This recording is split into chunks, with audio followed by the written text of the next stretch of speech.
Alright, greetings one and all. My name is Shiva Roxon, also known as NKAR.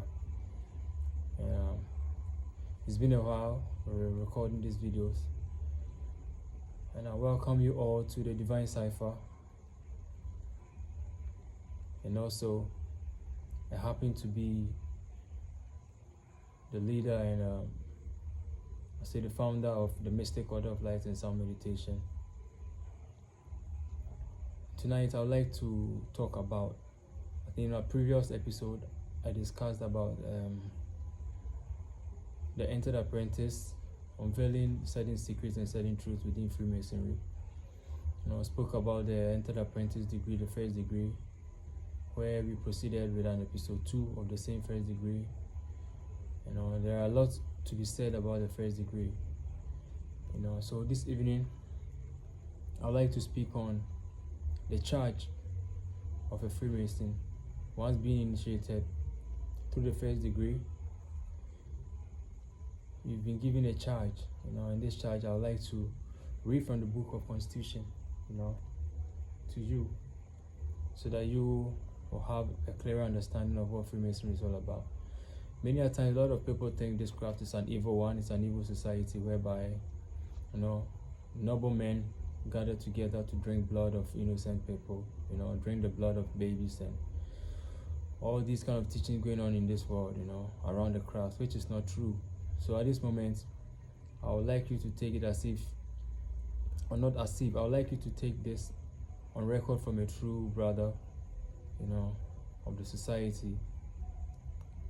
And of course, this is a society with secrets, and not everything can be spelled out there, but certain things are free for all men to consume. So without wasting much time, tonight I'd like to talk on the charge of a Freemason. Once you're being initiated, the charges that is being conferred onto you within the first degree and through the progressing degrees. So the charges of a Freemason. 1. Concerning God and religion. Now I read from the Book of Constitution. So this is the Book of Constitution of the craft, you see. So a Mason is obliged by his tenure to obey the moral law, and if he rightly understands the art, he will never be a stupid atheist nor an irreligious libertine. He of all men should best understand that God seeth not as man seeth, for man looketh at the outward appearance, but God looketh to the heart. A Mason is therefore particularly bound never to act against the dictates of his conscience, let a man's religion or mode of worship be what it may. He is not excluded from the order, provided he believe in the glorious architect of heaven and earth, and practice the sacred duties of morality.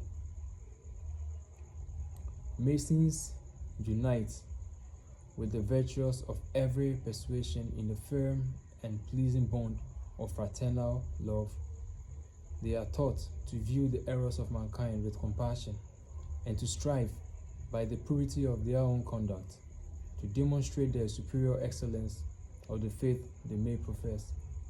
Thus, Masonry is the center of union between good men and true, and the happy means of conciliating friendship amongst those who must otherwise have remained at a perpetual distance. So, this charge is very important to every Mason, and it simply proves that before every Mason is being admitted into the Sanctus